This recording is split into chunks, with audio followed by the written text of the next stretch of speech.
Dricus Du Plessis versus Kamaru Usman. A very movable object versus a very stoppable force. The real African king versus polar bear in Arlington, Texas. All these things have one thing in correlation. That Dricus Du Plessis will beat Kamaru Usman by slipping on a banana peel, hitting Kamaru Usman's knee with his head, debilitating him for life from walking again, and wouldn't even be shocked that he would get to such a point, by the way, and get the title back. I know last time we had a little bit of a fluke, but this time, I promise you, it will not be close. So, Dricus Du Plessis versus Kamaru Usman. The CEO of EPO versus the guy that looks like he's fighting underwater. But he somehow keeps winning, so, except his last fight, which, fluke. But it's definitely an incredibly weird matchup, which the obvious things that we could take that of his last fight, that Dricus will get brutally smudged, which is a highly realistic outcome, to be honest. But that's only on paper.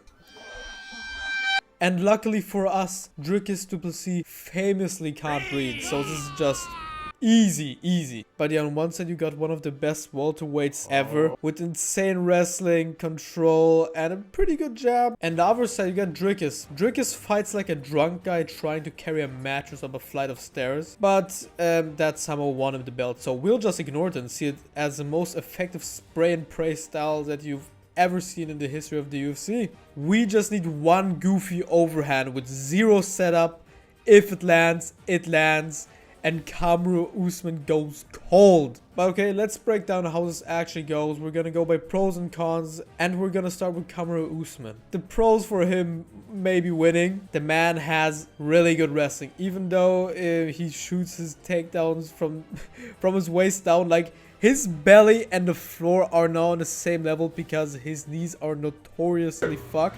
But he still did it against Joaquin Buckley. I was kind of on the side of thinking that Joaquin Buckley will oblique kick him to death. Who knew that Joaquin Buckley is one of the worst defensive grapplers in UFC history? He can't get up for shit. He doesn't even try. Let's get back to Kamaru Usman and stop hating on Joaquin Buckley. Another pro for Kamaru Usman is his takedown defense is historically like one of the only guys ever being able to really take him down successfully was Khamzat Chimaev, who, yeah, that was a thing. Like, even when he fought Chimaev on like 1 week's notice, I believe, at middleweight, he survived a horrifying first round and then started taking over. He's got a crisp, disciplined jab. He actually fights like a professional athlete, unlike another guy. And now we come to the cons. His knees are made out of wet cardboard and hope at this point.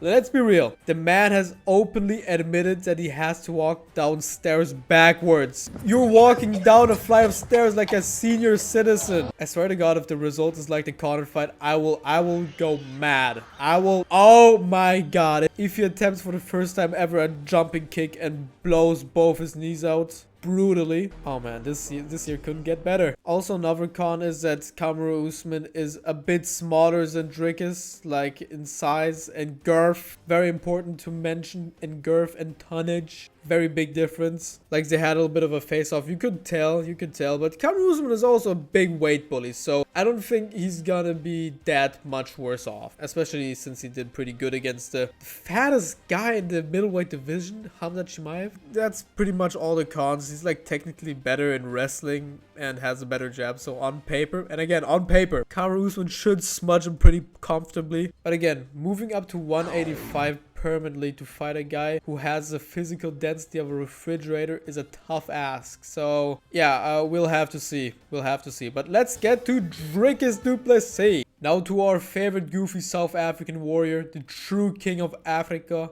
Let's get to the pro. He simply refuses to lose. Something that I really did notice in the Khamzat Chimaev fight. I did root for Dricus. I was impressed by Khamzat, but I was horribly disappointed by the fight. But one thing, if I compare like the two biggest smudge decisions of the year, Khamzat Chimaev and Islam Makhachev, what they both did when like fighting for the title that year, comparing Dricus to JDM, like I love the guy, pretty fun style. He was about to cry at the end of the third round. He was about to burst in tears. Dricus genuinely believed at the end of every round, at the start of every round, that he will defeat him. It didn't matter. He almost, like, I'm not trying to make this too much of a joke that Dricus by whatever, but it literally couldn't get more cartoonish than that. In the literal last minute, after getting dominated for 24 minutes straight, he almost knocks out Khamzat, almost submits him twice, I believe. Like, you can't make this shit up. Like, Dricus has heart, I tell you. He has heart. Another pro. Let's talk about Dricus' general fighting style. If you ask any high-level MMA coach to analyze Dricus, they will tell you his technique is a crime against humanity. He steps with the wrong foot.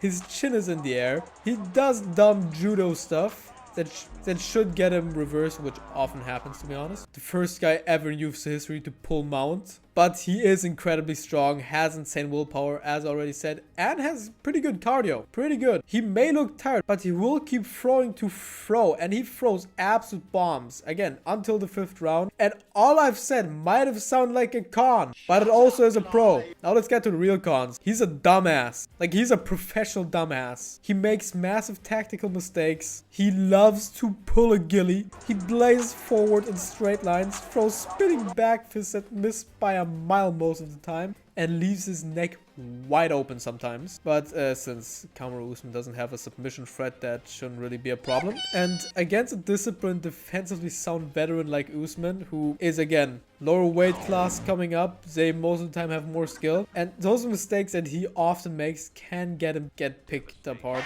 to be honest. That is a big con. Like, Usman, on paper, again, so much better than Dricus. Like, his wrestling, I would even argue Kamaru Usman's pure wrestling is better than Khamzat's, because he knows how to reserve his energy properly. Now to the conclusion. How does this fight actually play down? How does this go down? If Usman wins, it's because he plays a boring but like smart style. He just uses his jab sometimes when Dricus rushes in. He intercepts the wild blitz and yeah, goes in for the takedown. Look, there's a high chance that Dricus will try to pull a really shitty ghillie, or a really good one, like, or let's continue with how Usman wins. If Usman knees hold up, he can completely neutralize the chaos and get probably a 49-46 decision, where Dricus probably wins the last round, let's be honest. But let's be honest, we also know how Dricus fights. I genuinely yesterday saw a clip of him pulling guard in a fight, breaking the other guy's knee. Like, you can't make this shit up. Like, burst out in tears laughing if he actually did that shit against Kamaru Usman. Like, see the replay again. How the hell do you get in such a position where you break the other guy's knee in an MMA fight by pulling guard? I genuinely have never seen that shit outside of jiu-jitsu competitions. Dricus might just be a secret genius. People are breaking down my style and saying how smart it is. And a lot of those things, I go, what are you talking about? But as he says, he generally doesn't even know what he does. Let's get to how Dricus wins. Dricus is probably going to rush across the cage, do some dumb shit, honestly, at the first 1 or 2 rounds. But the difference between Kamaru Usman and Khamzat, again, the submission threats that Kamaru Usman doesn't really have. He has good control. He does control pretty nicely, but Dricus is a decent scrambler. He is also physically stronger, in my opinion, like from what I've seen. I do think that he's smart enough to maybe get Kamaru Usman, if he tries to reshoot, maybe in a clinch, knee him in the head. I think that the ugly pressure of Dricus Du Plessis is going to wear him down. If Usman is going to get dragged into a dogfight, if Usman genuinely is going to stay striking against Dricus Du Plessis like he did against Khamzat Chimaev in like the 3rd round, it won't end where Usman looks like he's winning the fight against Khamzat and people are complaining why this wasn't a 5-rounder. I genuinely believe if Usman decides to stay striking with Dricus for more than a minute, it's gonna look really bad if Dricus doesn't decide to throw a really bad high kick. Now the verdict, my official prediction, my heart says Dricus, and my brain kind of knows that Usman can pull out a pretty nasty decision. But I'm predicting Dricus Du Plessis by a late round TKO in round 4, maybe even earlier, after a pretty dense, I'm gonna say it's gonna be pretty competitive, maybe even pretty uncompetitive, because Kamaru Usman is probably gonna... I hope that he isn't as dumb as Joaquin Buckley. You know what? Fuck it. Dricus Du Plessis by brutal knee surgery. Guys, smash that like button. Comment whatever you hate you want. And, yeah. So I'm like, bye bye. One day I was born at the age of 4.